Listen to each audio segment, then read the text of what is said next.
यहाँ से भाई हम लोग अपने लास्ट वाले सेशन को कंटिन्यू कर रहे हैं।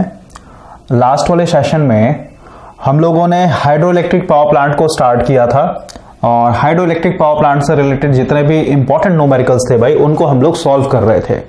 और अभी तक हम लोगों ने एक इंपॉर्टेंट फॉर्मूला के ऊपर बात किया था जो कि था टोटल इलेक्ट्रिकल एनर्जी जो जनरेट होगा भाई, है ना, ये कितने के बराबर था आपका, क्योंकि जो पानी गिर रहा है पानी के अंदर क्या है, पोटेंशियल एनर्जी स्टोर्ड है ना, तो वही पोटेंशियल एनर्जी क्या होगा आपका मैकेनिकल एनर्जी में एक तरीके से कन्वर्ट होगा और वो मैकेनिकल एनर्जी टरबाइन को घुमाएगा और टरबाइन घूमेगा तो आपका अल्टरनेटर घूमेगा, अल्टरनेटर घूमेगा तो आपका इलेक्ट्रिकल एनर्जी एक तरीके से जनरेट होगा।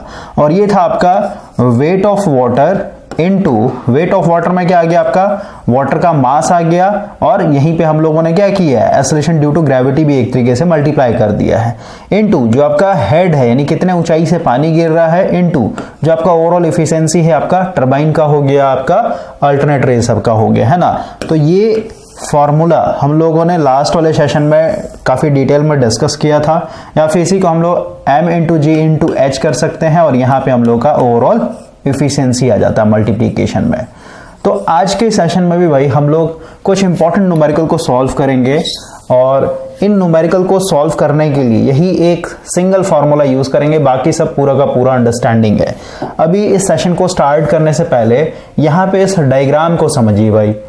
जैसे आप हाइड्रो इलेक्ट्रिक पावर प्लांट पढ़ेंगे भाई तो लास्ट वाले सेशन में आपको समझाया था कि हम लोग क्या करते हैं, एक डैम क्रिएट कर देते हैं। यहाँ पे भी आप देख रहे हैं नदी पूरा का पूरा बह रहा है, नदी के बीचों बीच में हम लोगों ने क्या किया है, डैम क्रिएट किया है। तो डैम क्रिएट करने से क्या हो गया, पीछे में जो पानी है उसका लेवल धीरे धीरे बढ़ने लगेगा, क्योंकि भाई पानी जो है ना बह नहीं पा रहा है ना, समझ रहे, इधर भी पूरा पहाड़ है उधर भी पहाड़ है, मतलब उधर हाइट ज्यादा है तो धीरे धीरे पानी क्या हो जाएगा, ऊपर आने लगेगा। और पानी का हाइट बढ़ रहा है इसका मतलब क्या, इसमें पोटेंशियल एनर्जी एक तरीके से स्टोर हो चुका है। ओके, अब हाइड्रो इलेक्ट्रिक पावर प्लांट पढ़ेंगे भाई तो इसमें आपका 3-4 ब्रांचेस होता है, ठीक है। एक तो हो गया था पंप स्टोरेज पावर प्लांट जहां पे शॉर्टेज होता है। जैसे इस वाले डायग्राम को देखें तो यहाँ पे हम लोगों ने सीमेंट और कंक्रीट ये सब यूज नहीं किया है रिजर्वायर बनाने के लिए, यानी यहाँ पे हम लोगों ने कोई रिजर्वायर बनाया ही नहीं है एक तरीके से।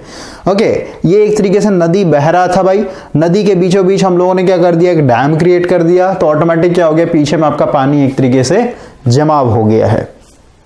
और कुछ ऐसे डिजाइन होते हैं भाई जिसमें हम लोगों को क्या करना पड़ता है, रिजर्वायर बनाना पड़ता है, यानी सीमेंट और कंक्रीट यूज करके हम लोग को बहुत बड़ा एक तरीके से रिजर्वायर बनाना होता है ताकि हम लोग पानी को वहां पे स्टोर कर सके। जैसे पंप स्टोरेज पावर प्लांट, उसमें क्या होता है, आपको ऊपर में एक तरीके से रिजर्वायर बनाना पड़ता है भाई। रिजर्वायर कहना मतलब कह सकते हैं बहुत बड़ा टंकी बनाना पड़ेगा जिसमें हम लोग पानी को स्टोर करके रखेंगे। तो अगर कोई भी डैम बहते हुए नदी में बनाया गया इस तरीके से और पीछे में आपने कोई भी सीमेंट या फिर कंक्रीट ये सब यूज नहीं किया, फिर कहीं आपने रिजर्वायर नहीं बनाया, फिर कहीं रिजर्वायर बनाने का आपको जरूरत नहीं पड़ा है, तो ऐसे डिजाइन को हम लोग बोलते हैं रन ऑफ रिवर, यानी बहते हुए नदी में ही हम लोगों ने क्या कर लिया, एक तरीके से एक डैम क्रिएट कर लिया है और ये जो पानी नीचे गिर रहा है इसी के बीच में हम लोग क्या करेंगे, एक तरीके से अपने वाटर टरबाइन को इंस्टॉल कर देते हैं। तो पूरा का पूरा जो पानी का फ्लो हो क्या कर रहा है, आपके टरबाइन को एक तरीके से घुमा रहा है। तो ये हो गया आपका रन ऑफ रिवर। और एक होता है भाई पंप स्टोरेज पावर प्लांट जिसमें हम लोग को वहां पे रिजर्वायर बनाना पड़ता है। वो सब हम लोग कहाँ यूज करते हैं, यहाँ पे पानी का एक तरीके से शॉर्टेज होता है। और भी इसमें बहुत सारे ब्रांचेस होते हैं भाई। ओके, डिपेंड करता है कि आप किस एरिया में एक तरीके से हैं, लोकेशन वाइज एक तरीके से होता है। तो यहाँ पे देखिए पहला क्वेश्चन हम लोग का है भाई, बोल रहा है it has been estimated that a minimum run off, देखिए यहाँ पे आ गया रन ऑफ रिवर वाला जो अभी मैंने आपको समझाया। तो जो नदियां होती हैं भाई, ज्योग्राफी आप जब पढ़ेंगे डिटेल में, तो नदियों में जो पानी का सोर्स होता है, फिर जो पानी का लेवल होता है आपका, वो किसके कारण होता है। जैसे अगर हम लोग हिमालय की नदियों की बात करें, हिमालय की नदियां कहना मतलब जो हिमालय से उतर रही है, जैसे गंगा हो गया, यमुना हो गया, है ना, तो इन नदियों का जो पानी का सोर्स है वो दो तरीके का सोर्स होता है। एक तो हो गया ग्लेशियर, यानी बर्फ पिघल रहा है तो वहां से क्या हो रहा है, आपका पानी नदी में एक तरीके से उतर रहा है। और दूसरा सोर्स होता है बरसात, ठीक है, बारिश जब होगा तो हर एक क्षेत्र का, मैंने आपको कैचमेंट एरिया के बारे में बताया था कि कहीं पे भी बारिश हो रहा है भाई तो उस पर्टिकुलर एरिया का पूरा पानी क्या होता है, एक पर्टिकुलर ढलान पकड़ करके वो सीधे सीधे घाटी में उतरेगा। घाटी मतलब क्या होता है, सबसे नीचे वाला एक तरीके से, मतलब सबसे धंसा हुआ जो तल है एक तरीके से वहां पे पहुंचता है ना। तो हिमालय की नदियों के पास जो सोर्स होता है दो तरीके का होता है, एक हो गया आपका ग्लेशियर के चलते और दूसरा हो गया आपका बरसात के चलते। और वही अगर आप प्रायद्वीपीय भारत की बात करेंगे, प्रायद्वीपीय भारत की नदियां यानी दक्षिण भारत की जो नदियां होती है भाई, उनका जो सोर्स है सिर्फ और सिर्फ क्या है, बरसात का पानी, क्योंकि उधर कोई ग्लेशियर नहीं है ना। उधर का जो आपका पठारी इलाका है उनका हाइट कम है। मैंने आपको बताया था कि ग्लेशियर कहां पे पाए जाएंगे, अच्छा खासा हाइट उसको चाहिए। जैसे आप हिमालय की बात करें तो उसका सबसे हाईएस्ट पीक कौन सा है, 8848 माउंट एवरेस्ट है ना। तो 8848 समझ रहे हैं, मतलब इसको मीटर में यानी इसको किलोमीटर में करेंगे तो 8.8 किलोमीटर ऊंचाई पे एक तरीके से वो हाइट है। तो धरती से उतना ऊंचा एक तरीके से आपका, तो उतने हाइट पे जाएंगे तो ऑटोमेटिक क्या हो जाएगा, आपका बर्फ जमने लगता है। क्यों, क्योंकि हम लोग को पता है जैसे जैसे ऊंचाई जाएंगे भाई तो वैसे वैसे हम लोग का टेम्परेचर गिरते रहता है। ओके, तो दक्षिण भारत में जितने भी पहाड़ हैं या फिर कई जो पठार है उनका हाइट बहुत कम होता है, 600 मीटर से भी आपका कम होता है। तो उधर आपको कभी भी ग्लेशियर देखने को नहीं मिलेगा। तो जितनी भी नदियां होती हैं उनमें जो पानी का मेन सोर्स होता है वो बरसात का ही होता है। क्लियर हो गया। तो अभी यहाँ पे देखिए क्या बोल रहा है, जो रन ऑफ रिवर है हम लोग का, इसमें जो बहाव है भाई, जो फ्लो है क्या है, approximately 94 metre cube per second. ये तो मैंने ऐसा टाइप कर दिया भाई, लेकिन बुक में आपको ऐसे दिया रहेगा। फ्लो रेट को हम लोग क्यू से रिप्रेजेंट करते हैं, कितना है 94 मीटर क्यूब पर सेकेंड, यानी एक सेकेंड में इतना सारा पानी जो है एक तरीके से बह रहा है। और अगर इसको मैं एक्सप्लेन करके समझाऊं तो इसका मतलब हो गया भाई, जैसे हम लोग को पता था कि अगर हम लोग के पास एक इस तरीके का मान लेते हैं एक स्टोरेज टैंक है जिसका 1 मीटर लेंथ है, 1 मीटर ब्रेथ है और 1 मीटर हाइट है। तो इसमें जब हम लोग पानी भरेंगे तो इसमें जो पानी आएगा वो कितना आएगा, पानी का वॉल्यूम कितना होगा बताइए। वॉल्यूम क्या हो जाएगा, 1 × 1 × 1 यानी कितना हो जाएगा 1 मीटर क्यूब। और इसमें जो पानी भरते हैं कितना आपका आता है 1000 लीटर। और हम लोगों ने देखा था कि 1 लीटर का जो वेट होता है 1 kg होता है भाई, यानी मास। ठीक है, तो 1000 लीटर जो पानी आ रहा है इसका अगर हम लोग मास निकाले तो कितना आ जाएगा, मास जो आएगा आपका ये कितना आ जाएगा भाई 1000 लीटर का, यहाँ पे ब्रैकेट में लिख दे रहा हूँ 1000 लीटर वाटर का जो मास होगा ये आता है भाई 1000 kg। ये तो मास हो गया। और उसका अगर वेट निकालना तो सीधे सीधे क्या कर देंगे, इसको 9.8 से एक तरीके से मल्टीप्लाई कर देंगे। वेट निकालना है तो mass into acceleration due to gravity.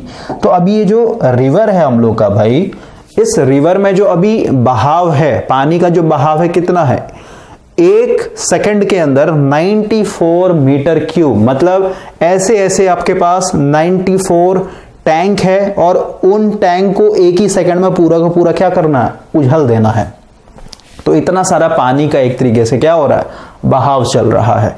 Okay, और एक चीज आपको समझना भाई, आगे के क्वेश्चन में हम लोग करेंगे।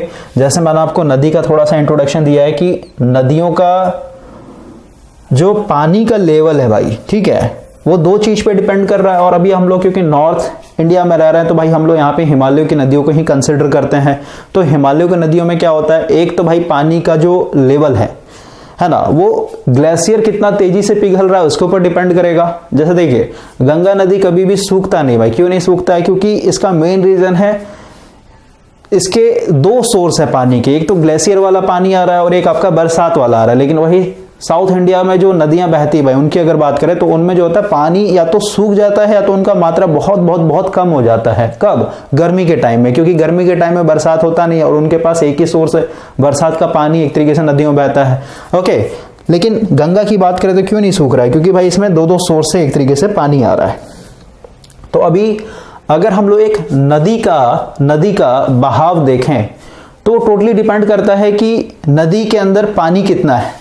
तो अगर हम लोग भाई गंगा नदी की बात करें या फिर उत्तर भारत में बहने वाली नदियों की बात करें तो बरसात के टाइम में क्या होता है, इनका जो लेवल होता है बढ़ जाता है। क्यों बढ़ जाता है, क्योंकि भाई ग्लेशियर से, जैसे अभी देखिए मार्च अप्रैल में क्या होता है, धीरे धीरे गर्मी बढ़ने लगता है। गर्मी बढ़ रहा है इसका मतलब क्या, ग्लेशियर धीरे धीरे पिघलना स्टार्ट करेगा। पिघल रहा है इसका मतलब क्या, और क्योंकि टेम्परेचर ज्यादा है गर्मी के साथ तो तेजी से ग्लेशियर पिघलता है। तो ग्लेशियर का पानी क्या हो रहा है, एक तरीके से नदियों में आ रहा है ना। और 2-3 महीने के बाद फिर क्या होता है, गर्मी के बाद बरसात आता है, तो बरसात के कारण भी क्या आ रहा है, एक तरीके से उसमें पानी आ गया है ना। तो सीधी सी बात है, आपका यहाँ पे गंगा घाटी ये सब क्या हो जाता है, भर जाता है। उसके चलते क्या होता है, बाढ़ आता है। खासकर उत्तर बिहार में जो है आपका, ठीक है, नॉर्थ बिहार वाले एरिया में बाढ़ ये सब आ जाता है।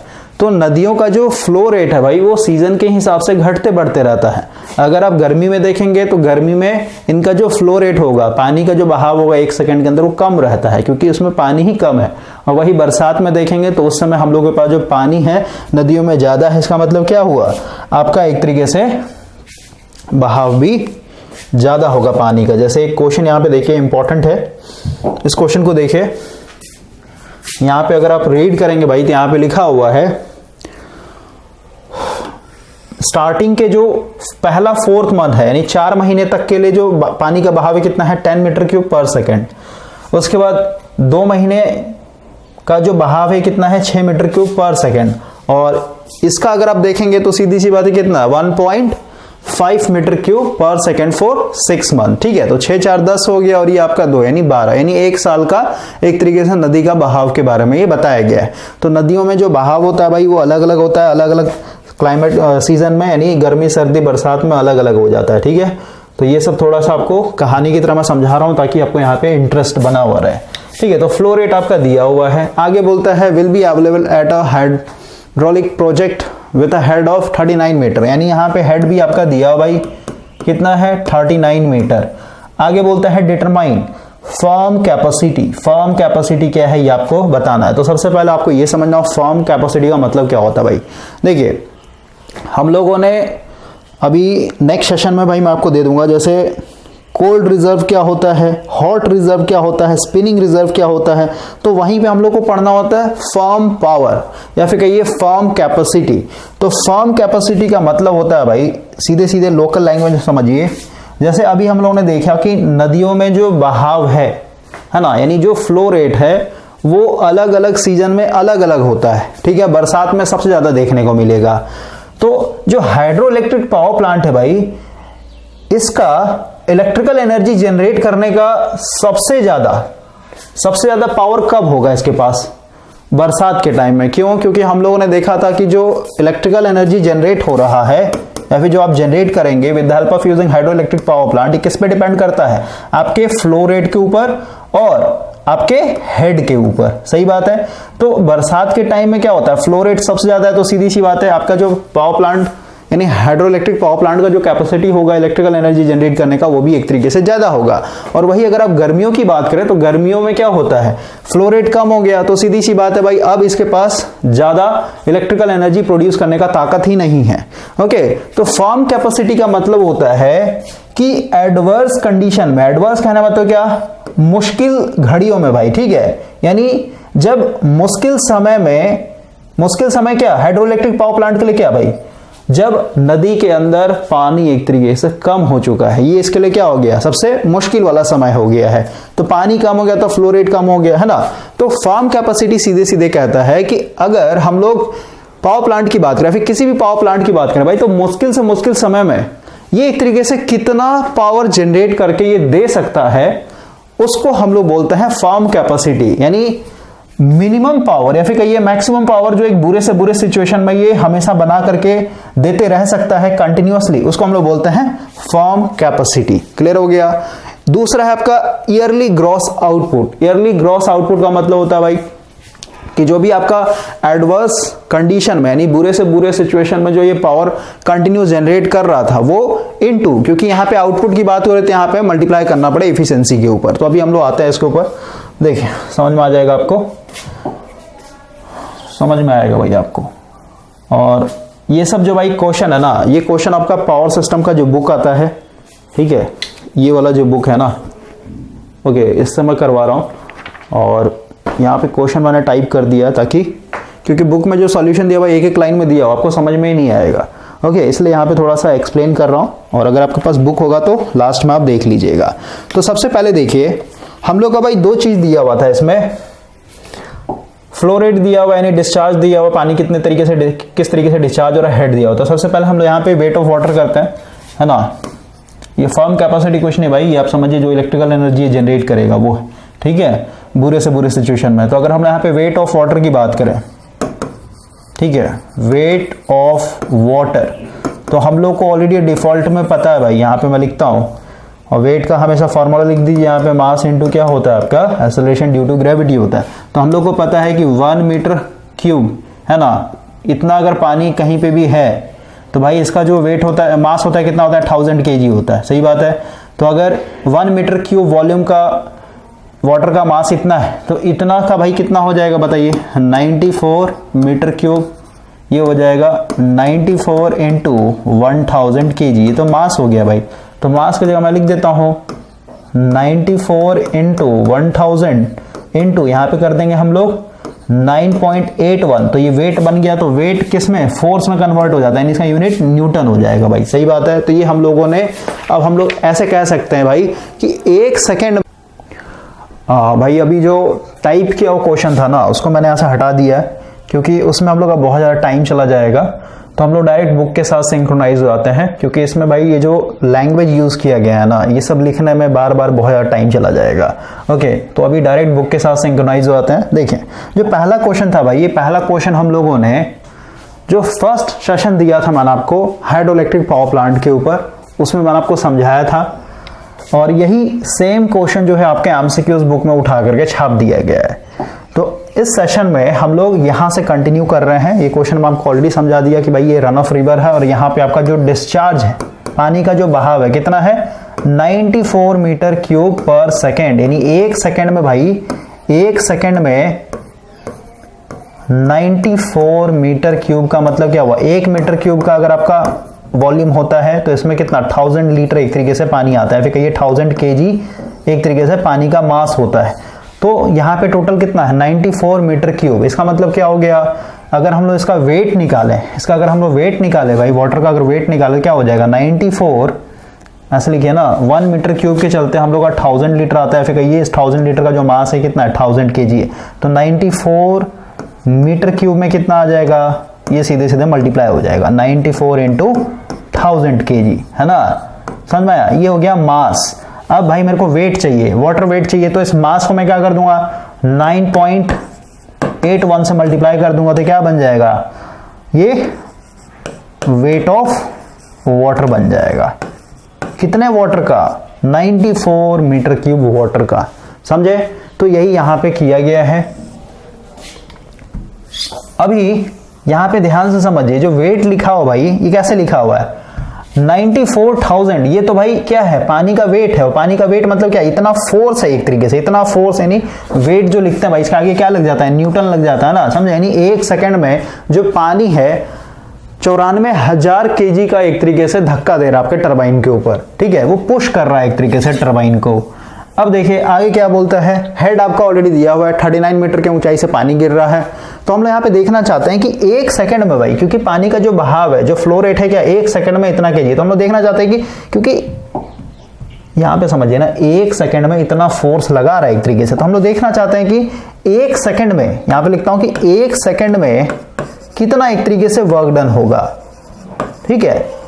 तो वर्क डन का फॉर्मूला हम लोग को पता है, फोर्स होता है इनटू आपका डिस्प्लेसमेंट होता है। तो 1 सेकंड में फोर्स कितना लग रहा है बताइए, इतना लग रहा है 94,000 न्यूटन का, इनटू जो डिस्प्लेसमेंट है, मतलब पानी कितने ऊंचाई से, क्योंकि भाई पोटेंशियल एनर्जी जो स्टोर्ड है पानी में, वही एक तरीके से क्या हो रहा है आपका, यहाँ पे वर्क डन करवा रहा है ना। तो पोटेंशियल एनर्जी मतलब वहां पे h कितना है, कितने ऊंचाई से पानी एक तरीके से नीचे की तरफ गिर रहा है। तो यहाँ पे हम लोग लिखेंगे 39 मीटर, ठीक है। तो यहाँ पे लिख दिया वर्क डन पर सेकंड, तो फोर्स इनटू डिस्प्लेसमेंट, W की जगह यहाँ पे फोर्स लिख लीजिए भाई, ठीक है। वेट ऑफ वाटर क्या होता है, फोर्स के इक्विवेलेंट होता है। तो कितना आ गया आपका, ये आ गया, यहाँ पे हम लोग लिख दिया। और एक चीज समझिए, यहाँ पे भाई ये सीधे सीधे मास निकाला है, मास को फिर हम लोग क्या करेंगे, 9.8 से मल्टीप्लाई करेंगे ना, छोड़ दिया इसने, 9.81 से यहाँ पे मल्टीप्लाई किया, ओके। तो ये दोनों का क्या हो जाएगा, ये मेरा फोर्स बन जाएगा, न्यूटन बन जाएगा, और इसको हम लोग हेड से मल्टीप्लाई कर देंगे, तो हम लोग का आ गया कितना, इतना वॉट आया, इसको फिर 1000 से डिवाइड कर देंगे तो कितना आ जाएगा, ये इतना किलो वॉट आ जाएगा भाई, ओके। अब समझिए, अब यहाँ पे कंफ्यूज हो रहे होंगे कि यहाँ पे यूनिट कैसे डाल दिया यहाँ पे किलोवाट। तो भाई समझिए पावर इक्वल टू क्या होता है, फिर एनर्जी इक्वल टू क्या होता है भाई, एनर्जी इक्वल टू होता है पावर इनटू टाइम, सही बात है। तो अगर हम यहाँ पे पावर देखें तो पावर इक्वल टू क्या हो जाएगा बताइए, एनर्जी अपॉन टाइम। तो एनर्जी का यूनिट क्या होता है बताइए, जूल, है ना, जूल पर सेकेंड। अब भाई ये जो जूल है, ये जूल की जगह मैं वर्क डन लिख सकता हूं कि नहीं लिख सकता हूं, बोलिए, क्योंकि जूल का भी मतलब जो वर्क डन होता है, वर्क डन का यूनिट क्या होता है भाई आपका, जूल ही तो होता है। वर्क डन और एनर्जी दोनों का यूनिट आपका सेम होता है, तो इसको मैं लिख सकता हूं यानी पावर इक्वल टू जूल पर सेकेंड, और जूल पर सेकेंड को मैं क्या लिख सकता हूं, एक तरीके से वर्क डन अपॉन यहाँ पे टाइम, जो कि सेकंड में लिया जाता है। भाई जो वर्क डन का यूनिट होता है उसको हम लोग जूल में एक तरीके से लिखते हैं, समझ में आया। तो यहां से हम लोग देखा एनर्जी इक्वल टू था पावर इनटू टाइम, तो पावर इक्वल टू हो जाए energy upon time means joule upon second.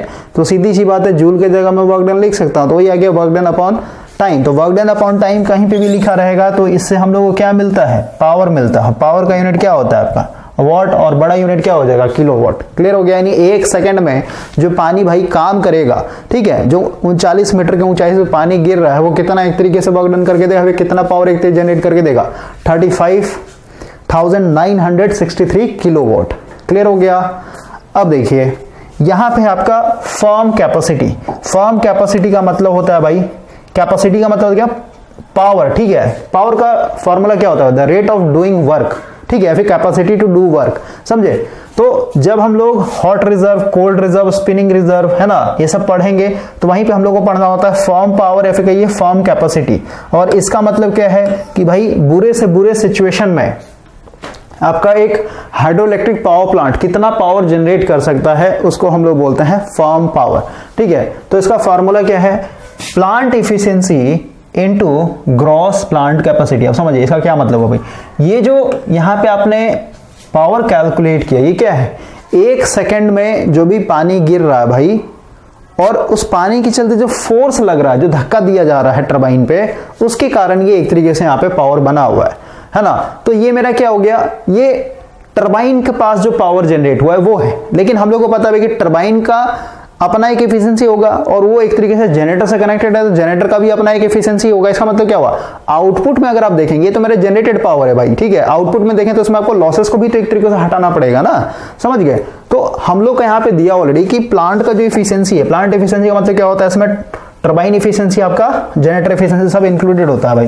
Okay, तो यहाँ पे अगर आप देखेंगे फर्म पावर या फर्म कैपेसिटी में कुछ नहीं किया है, ये जो वैल्यू था, ये वैल्यू क्या है आपका, ये वाला, ठीक है। इसको हम लोग क्या बोल रहे हैं, 100% पावर है मेरा, ठीक है। अब इस 100% पावर में से अगर हम लोग लॉसेस को अगर निकाल दे भाई, तो क्या बचेगा आपका, जो पावर बचता है उसको बोलते हैं हम लोग आउटपुट पावर, या फिर कहिए वही है मेरा एक तरीके से फर्म पावर। तो देखिए इसको हम लोगों ने क्या किया, एक तरीके से 0.8, क्योंकि भाई ये क्या था मेरा प्लांट एफिशिएंसी, तो प्लांट एफिशिएंसी को आप अपने नेट या फिर ग्रॉस पावर से मल्टीप्लाई कर देंगे तो ये क्या बचेगा आपका, ये बच गया आपका आउटपुट पावर, समझे। ये मेरा नेट पावर था, टोटल पावर जनरेट हो रहा था, इसमें से लॉसेस, क्योंकि हम लोगों ने एफिशिएंसी से मल्टीप्लाई कर दिया ना। जैसे अगर एफिशिएंसी 1 होता भाई, अगर एफिशिएंसी मेरा यहाँ पे 1 होता, 1 मतलब क्या 100%, इसका मतलब क्या आउटपुट कितना देखने को मिलता, जो पावर यहाँ पे था वही आपको आउटपुट यहाँ पे देखने को मिलता है, यानी कोई लॉसेस हुआ ही नहीं। लेकिन भाई ऐसा कोई है नहीं, प्रैक्टिकल लाइफ में तो पॉसिबल नहीं है ना, कुछ ना कुछ लॉसेस होगा। तो वही है कि प्लांट एफिशिएंसी दिया हुआ आपका कितना 80%, 80% कहना मतलब क्या है, जो टोटल पावर जनरेट हुआ जो 100% है अपने आप में, इसका सिर्फ 80% ही आपको क्या देखने को मिलेगा, आउटपुट में देखने को मिलेगा। ओके, तो ये हो गया मेरा एक तरीके से फर्म पावर या फिर फर्म कैपेसिटी। नेक्स्ट है आपका ईयरली ग्रॉस आउटपुट। अब हम लोग देखना चाहते हैं एक साल में कितना एक तरीके से आउटपुट देगा। तो ईयरली के लिए भाई हम लोग क्या कर रहे हैं, ये मेरा क्या है, नेट पावर है जो जनरेट करके दे रहा है, इसमें लॉसेस है सब हम लोगों ने एक तरीके से माइनस कर दिया, है ना। तो पावर को, ये मेरा नेट पावर है, तो नेट पावर को अगर मैं यहाँ पे एक साल में कितना टाइम होता है, आवर में, एक दिन में होता है 24, ठीक है, और इसको 365 दिन से मल्टीप्लाई कर देंगे तो ओवरऑल कितना आ जाएगा आपका, ये वाला वैल्यू आ जाएगा, ठीक है भाई।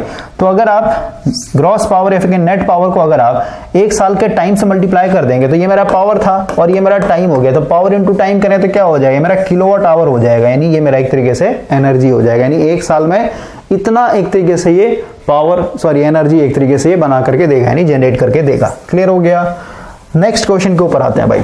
नेक्स्ट क्वेश्चन देखिए क्या बोल रहा है, water for a hydroelectric station is obtain from a reservoir. इस केस में क्या है, आपका रिजर्वायर बना हुआ है, यानी एक टंकी बना हुआ है बहुत बड़ा, with a head of 100 metre, और ये जमीन यानी सतह से कितने ऊंचाई पे, 100 मीटर की ऊंचाई पे रिजर्वायर बना हुआ है। तो सीधी सी बात है, वहां से जब आप पानी खोलेंगे तो पानी क्या होगा, बहुत तेजी से नीचे गिरेगा बिकॉज ऑफ ग्रेविटी। बोलता है calculate the electrical energy generated per hour. यहाँ पे 1 घंटे में कितना एनर्जी बनाएगा ये आपको एक तरीके से बताना है। और यहाँ पे फ्लो रेट दिया हुआ है पर क्यूबिक मीटर। पर क्यूबिक मीटर मतलब कहने मतलब क्या, अब फ्लो रेट को हमेशा हम लोग ऐसे लिखते हैं, क्यू से रिप्रेजेंट करते हुए ये होता है आपका मीटर क्यूब पर सेकेंड, समझ में आया। यानी 1 सेकंड में क्यूबिक मीटर लिख दिया ना आप, यानी 1 सेकंड में आपका 1 मीटर क्यूब पानी गिरेगा। 1 मीटर क्यूब का मतलब हम लोग को पता है भाई कि 1000 लीटर, ठीक है। 1000 लीटर एक तरीके से पानी 1 सेकंड के अंदर निकलेगा। और 1000 लीटर पानी इसका मतलब क्या है, इसका मास अगर आप देखें तो कितना हो जाएगा 1000 kg। ये क्या हो गया, मास हो गया 1 सेकंड में। और इसका अगर आप वेट निकालें तो क्या कर लेंगे, इसको एक्सेलरेशन ड्यू टू ग्रेविटी से मल्टीप्लाई कर लेंगे तो क्या हो जाएगा आपका, सीधे सीधे 1 सेकंड में इतना न्यूटन का जो फोर्स है पानी एक तरीके से लगा रहा है। क्योंकि 9.81 से मल्टीप्लाई करेंगे तो क्या हो गया वेट, और वेट को हम लोग क्या बोल रहे हैं, फोर्स बोलते हैं, ठीक है, जो कि न्यूटन में लिखा जाता है। ओके, आगे बोलते हैं हाइड्रोलिक इफिशिएंसी आपका कितना दिया हुआ है 0.86। हाइड्रोलिक इफिशिएंसी मतलब क्या, टरबाइन का इफिशिएंसी। और इलेक्ट्रिकल इफिशिएंसी दिया हुआ है 0.92। इलेक्ट्रिकल इफिशिएंसी मतलब जनरेटर का इफिशिएंसी। भाई तो हम लोग को पता है ये दोनों दिया, तो दोनों को मल्टीप्लाई कर दें तो मेरा क्या मिल जाएगा, ओवरऑल इफिशिएंसी मिल जाएगा, समझे। तो ओवरऑल इफिशिएंसी हम लोगों ने सबसे पहले यहाँ पे निकाल लिया है। देखिए ओवरऑल इफिशिएंसी अगर आप देखेंगे तो कितना आ गया, दोनों को मल्टीप्लाई कर दिया, टरबाइन इफिशिएंसी और इलेक्ट्रिकल इफिशिएंसी आ गया 0.79। अब हम लोग यहाँ पे डिस्चार्ज दिया हुआ था भाई कितना है, क्यू की जगह 1 मीटर क्यूब पर सेकंड। हेड हम लोग को ऑलरेडी दिया हुआ है। तो अगर हम लोग यहाँ पे वेट ऑफ वाटर की बात करें 1 सेकंड में, ठीक है, 1 सेकंड में, तो 1 सेकंड में हम लोग को पता है कि 1000 लीटर का पानी निकाल रहा है ये। और 1000 लीटर कहना मतलब क्या, 1000 kg। तो 1000 kg को सीधे सीधे क्या, ये तो मास हो गया भाई, मास को हम लोग क्या कर देते हैं 9.81 से मल्टीप्लाई कर देंगे तो सीधे सीधे क्या हो जाएगा, ये मेरा एक तरीके से फोर्स बन जाएगा। आगे यहाँ से तो ये वेट ऑफ वाटर अवेलेबल पर सेकंड, यानी 1 सेकंड की बात हो रही है यहाँ पे, ठीक है। आगे आपका इतना, ओके। और ये क्यू क्यू लिखा हुआ है यहाँ पे, क्यू क्यू लिखा हुआ है, समझिए क्यू क्यू लिखा जाता है भाई। फॉर्मूला में क्यू लिखना है, क्या मतलब है, जैसे मान लेते हैं अभी इस केस के लिए आपका दिया हुआ था क्या, क्यू का वैल्यू 1 मीटर क्यूब पर सेकंड। इसका मतलब क्या हुआ कि 1 सेकंड में, ध्यान समझिए, 1 सेकंड में आपका 1 मीटर क्यूब का पानी बह रहा है। अगर आपके क्वेश्चन में यहाँ पे लिखा रहता, मान लेते भाई 4 मीटर क्यूब होता, या फिर कहिए पर सेकंड, या फिर कहिए आपका 8 मीटर क्यूब पर सेकंड होता, तो समझिए इसमें हम लोग कैसे करते हैं, तो हम लोग का ये स्टैंडर्ड वैल्यू होता है, ठीक है। यहीं से हम लोग उठा के कोरिलेशन करते हैं कि भाई 1 मीटर क्यूब, यानी 1 सेकंड में, एक सब में टाइम सेम है तो टाइम को छोड़ देते हैं हम लोग, सीधे से लिखेंगे कि 1 मीटर क्यूब पानी अगर कहीं पे भी है, इसका मतलब क्या, इसका जो मास होगा कितना होगा 1000 kg होगा। और इसको अगर मैं मल्टीप्लाई कर देता हूँ 9.81 से तो क्या हो जाएगा, मेरा न्यूटन बन जाएगा, सही बात है। तो अगर भाई मेरे पास 4 मीटर क्यूब होता, तो 4 मीटर क्यूब के लिए हम लोग कैसे करते हैं, इसमें डायरेक्ट क्या हो जाता आपका 4 मल्टीप्लाई होता है, क्योंकि 1 पे इतना, तो 4 मीटर क्यूब पे कितना हो जाता आपका 4 इंटू, ये हो जाता सीधे सीधे 1000 kg इंटू 9.81 न्यूटन। उसी तरीके से अगर 8 होता, डिस्चार्ज रेट 8 दिया रहता, तो 8 क्या हो जाता है यहाँ पे मल्टीप्लाई होता। उसी तरीके से अगर आपका क्यू दिया हुआ रहता, ठीक है, तो सीधे सीधे यहाँ पे क्या हो जाता, क्यू मल्टीप्लाई हो जाता, समझ में आया। इसलिए यहाँ पे क्यू को मल्टीप्लाई किया गया है। तो ये फॉर्मूला आपको रटना नहीं है, समझना है भाई आपको। तो ये हो गया मेरा वेट ऑफ वाटर। अब हम लोग यहाँ पे देखते हैं पावर प्रोड्यूस्ड। हम लोग पहले पावर निकाल रहे हैं भाई, पावर को फिर हम लोग टाइम से मल्टीप्लाई कर दें, एनर्जी बन जाएगा हमारा, ठीक है। तो हम लोग को पता है पावर मतलब क्या, अभी जस्ट मैंने आपको समझाया, पावर मतलब वर्क डन, पावर का यूनिट है जूल पर सेकेंड, यानी वर्क डन इन 1 सेकेंड, समझे। तो वर्क डन इक्वल टू क्या होता है, फोर्स इनटू डिस्प्लेसमेंट। तो हम लोग का पता है भाई, यहाँ पे देखिए ये है मेरा फोर्स इनटू डिस्प्लेसमेंट, यहाँ पे हो गया हाइट, और यहाँ पे हम लोगों ने एन ओवरऑल कर दिया, तो सीधे सीधे कितना आ गया वॉट। ऐसे एन ओवरऑल करेंगे तो इसका मतलब क्या हो भाई, इसका मतलब क्या हुआ समझिए। देखिए इसको मैं समझाता हूं, तोड़ के समझाता हूं, समझिए। अगर मैं यहाँ पे 1 सेकंड का वर्क डन निकालना चाहता हूं कि 1 सेकंड में कितना वर्क डन होगा, क्या है आपका फोर्स इनटू डिस्प्लेसमेंट, सही बात है। तो फोर्स कितना है भाई आपका, पानी कितना फोर्स लगा रहा है 1000 kg, तो मास हुआ इनटू 9.81, है ना, ये हो गया मेरा फोर्स इनटू डिस्प्लेसमेंट कितना हाइट से गिर रहा है ये 100।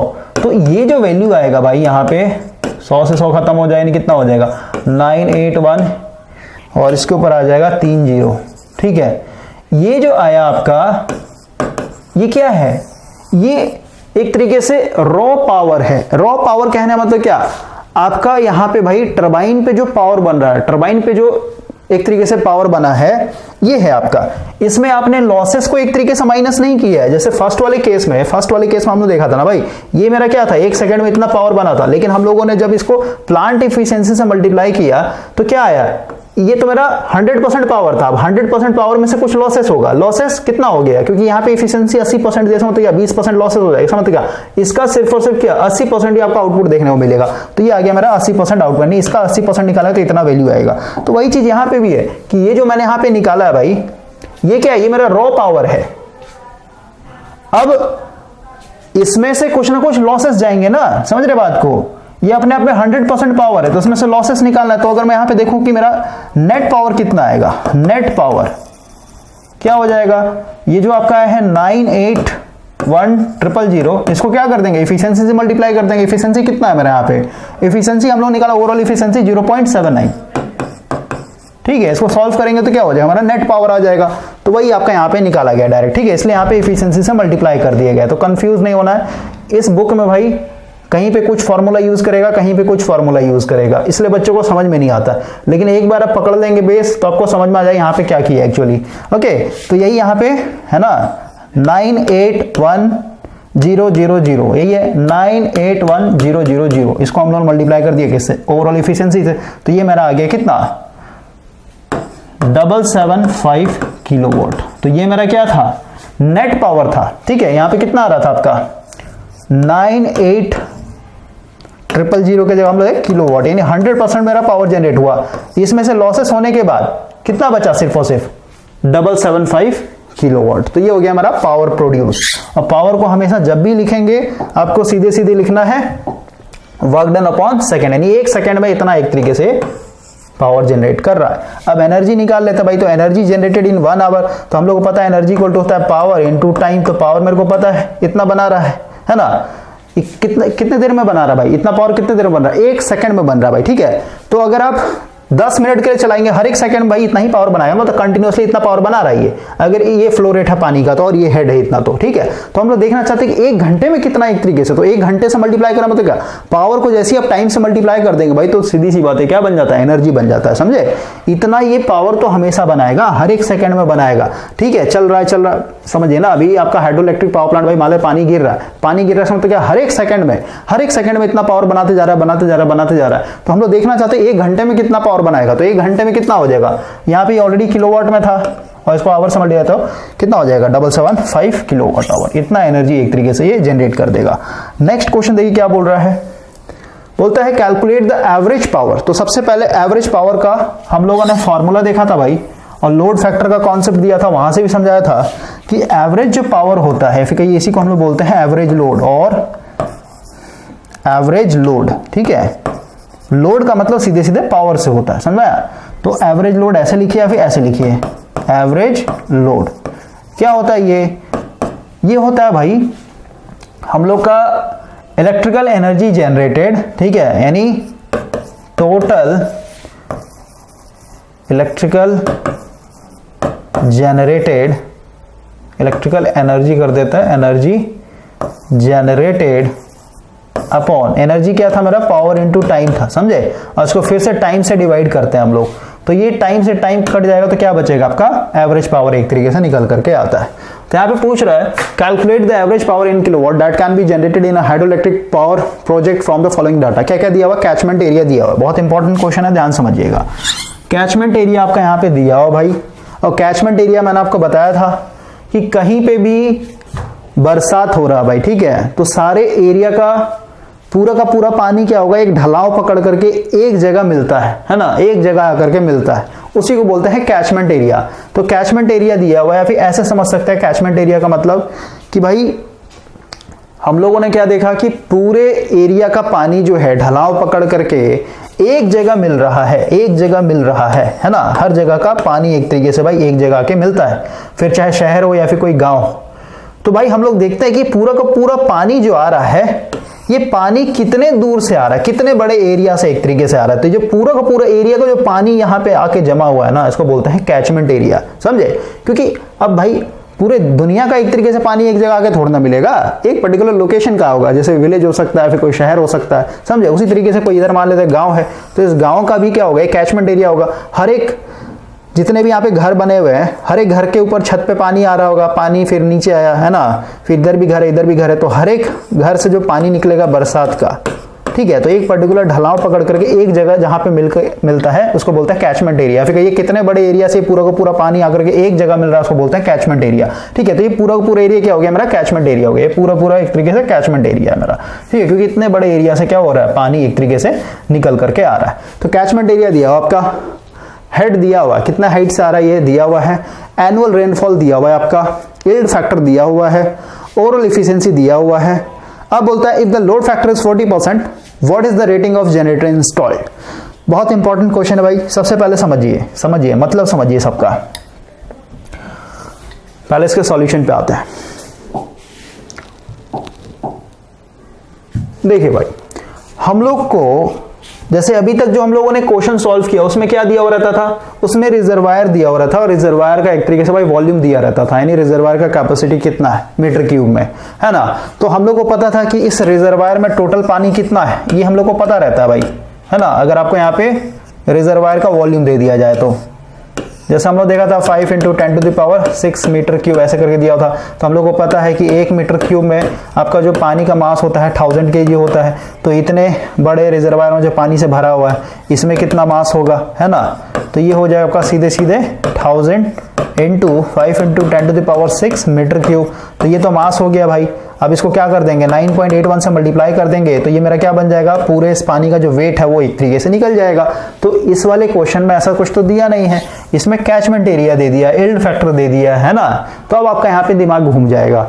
तो यहाँ पे अब समझने वाली बात है भाई। देखें, हम लोग का यहाँ पे लिखा हुआ है volume of water which can be utilised per annum, मतलब एक साल में कितना हम लोग को पानी एक तरीके से मिलेगा।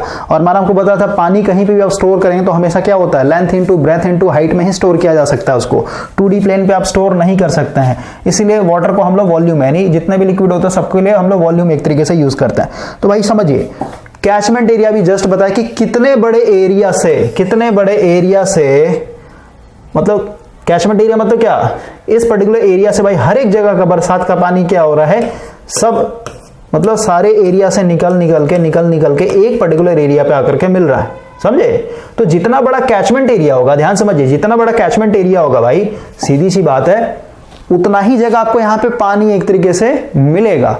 हर एक क्षेत्र से पानी एक तरीके से यहाँ पे आकर के जमा होगा। और अगर आपका कैचमेंट एरिया बहुत बड़ा है, इसका मतलब क्या, बहुत बड़े एरिया से हर एक जगह से पानी निकल के यहाँ पे आएगा, है ना। जैसे आप एग्जांपल के तौर पे देखिए, जैसे भाई मान लेते हैं आपका जो घर है, ठीक है, छत की बात कर रहे हैं हम लोग, मान लेते हैं आपके घर का जो छत का एरिया बहुत छोटा है भाई, है ना। और मान लेते हैं एक और घर है, ये इसका एरिया छत का बड़ा है। सीधी सी बात बताइए, पानी किसके छत पे ज्यादा इकट्ठा होगा, इस वाले के छत पे ज्यादा इकट्ठा होगा भाई। क्यों, क्योंकि ये बहुत बड़े एरिया से पानी एक तरीके से अपने छत पे गिरा रहा है, समझे। और यहाँ पे आपको पानी कम देखने को मिलेगा।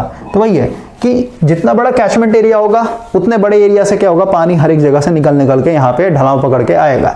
तो सीधी सी बात है, जितना बड़ा कैचमेंट एरिया होगा उतना ही ज्यादा बरसात का पानी क्या होगा, आपको यहाँ पे देखने को मिलेगा। तो सबसे पहले इसने लिख दिया कैचमेंट एरिया इनटू, अब बरसात कितना हो रहा है। जैसे अगर आप थोड़ा सा जनरल साइंस पढ़ेंगे भाई, तो जैसे हम लोग फॉरेस्ट के बारे में पढ़ते हैं ना, फॉरेस्ट भी आपका जैसे आपका पतझड़ वन हो गया, या फिर कहिए आपका एवरग्रीन फॉरेस्ट जिसको सदाबहार वन बोलते हैं, है ना। वो सब कैसे हम लोग डिसाइड करते हैं, बरसात के हिसाब से, कि उस एरिया में एक तरीके से पानी कितना हो रहा है, वर्षा कितना हो रहा है। एक तरीके से एवरग्रीन फॉरेस्ट कब होता है, जब जहां पे एक तरीके से बारिश 200 सेंटीमीटर से अधिक हो, है ना। उसी तरीके से पतझड़ वन, जैसे हम लोग जो यूपी बिहार में भाई इधर क्या होता है, पतझड़ वन होता है। जैसे मार्च अप्रैल आता है पत्ता झड़ जाता है ना। क्यों, क्योंकि इधर जो रेनफॉल है वो एक तरीके से भाई 200 सेंटीमीटर से क्या होता है, कम होता है। उसी तरीके से अगर हम यहाँ पे मेघालय में जो लोकेशन है चेरापूंजी, वहां पे क्या होता है, बारिश सबसे ज्यादा होता है भाई, ठीक है, पूरे विश्व में सबसे ज्यादा बारिश होता है। तो वहां पे जो आपको जंगल देखने को मिलेगा, वहां पे आपको एवरग्रीन फॉरेस्ट देखने को मिलेगा। एवरग्रीन का मतलब क्या होता है, उनका जो पत्ता होता है भाई, पेड़ कभी भी अपना पत्ता नहीं गिराता, या फिर कहिए उनका जो पत्ता होता है, क्योंकि वहां पे नमी बहुत ज्यादा है, नमी बहुत ज्यादा होने के कारण क्या होता है, वो अपने पत्तों को बहुत बड़ा बड़ा कर लेते हैं एक तरीके से, ठीक है। तो कितना एक साल में बरसात हो रहा है, ठीक है, जितना ज्यादा बारिश होगा उतना ज्यादा यहाँ पे आपको पानी देखने को मिलेगा। बारिश को हम लोग सेंटीमीटर में एक तरीके से नापते हैं भाई, ठीक है। तो कैचमेंट एरिया क्यों लिखा गया है, इसको हम लोगों ने एनुअल रेनफॉल से क्यू मल्टीप्लाई किया है ना, ये समझ में आ गया होगा।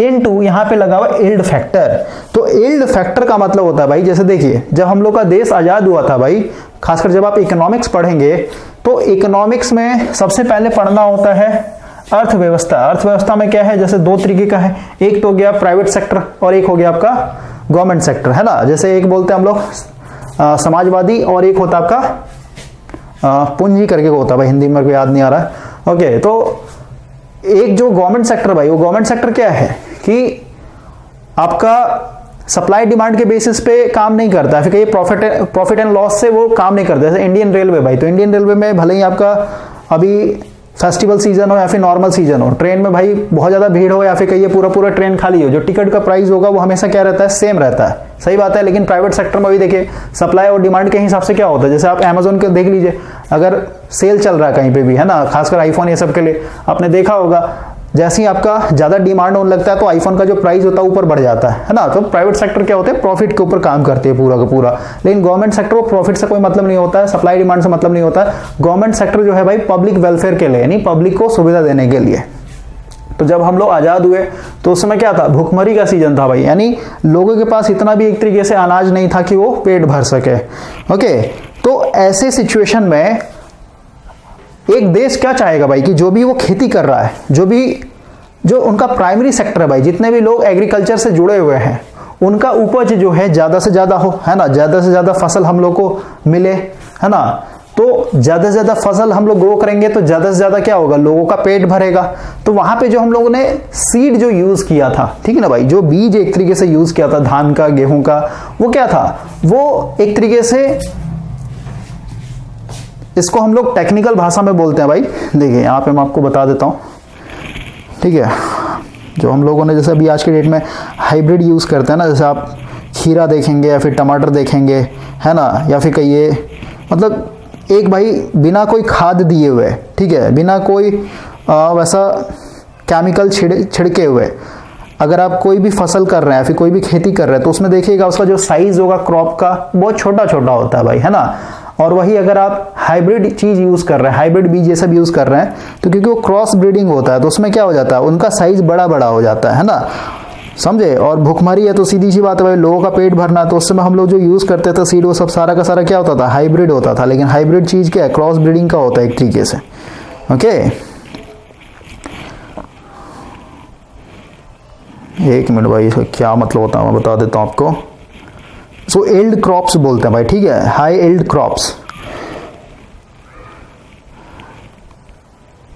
Okay, high yield crops. और इनका क्या होता है कि देखिए इनका डेफिनेशन बोला है, in agriculture the yield is measured. Yield मतलब जो स्पेलिंग लिखा हो ना, YIELD, यील्ड का मतलब होता है the yield is a measurement of the amount of crops grown, ठीक है, per unit area of land, ठीक है। यानी जैसे मान लेते हैं ये आपका भाई मान लेते हैं एरिया, ठीक है, इधर से मान लेते हैं हम लोग का 20 मीटर है और इधर से मान लेते हैं भाई आपका 15 मीटर है, ठीक है, इतना बड़ा आपके पास लैंड है। तो एरिया को हम लोग यहाँ पे कांस्टेंट रखेंगे। अब मान लेते हैं पहले मैंने इसमें धान का एक तरीके से खेती किया है, ठीक है, और सेम सीजन लेके चल रहा है, सीजन सेम रहेगा, ठीक है। मान लेते हैं हम लोग यहाँ पे 3 महीने का लेके चल रहे हैं, अगस्त से लेकर के अगस्त, सितंबर, अक्टूबर, नवंबर तक। ओके, अगस्त से लेकर के हम लोग नवंबर तक। ओके, तो सेम सीजन में पहले मैंने धान बोया, तो भाई यहां से मान लेते जो धान का उपज हुआ, ठीक है, जो भी मतलब 100% जो आपने दिया सीड उसका मान लेते भाई, ऐसा समझिए ना, यहाँ मान लेते 100 kg हुआ धान आपका, ठीक है, इतने बड़े एरिया में। अब नेक्स्ट ईयर फिर से सेम सीजन में भाई सेम एरिया वाले जमीन में, ठीक है, आपने गेहूं का खेती किया। अब गेहूं मान लेते हैं यहाँ पे सिर्फ और सिर्फ 80 kg का ही उपज हुआ। तो इस सीजन में इस पर्टिकुलर लैंड में आपको कौन सा खेती करना चाहिए, चावल का एक तरीके से, ठीक है, क्योंकि ये भाई इसका ज्यादा यहाँ पे क्या हो रहा है, ग्रोथ हो रहा है, ठीक है।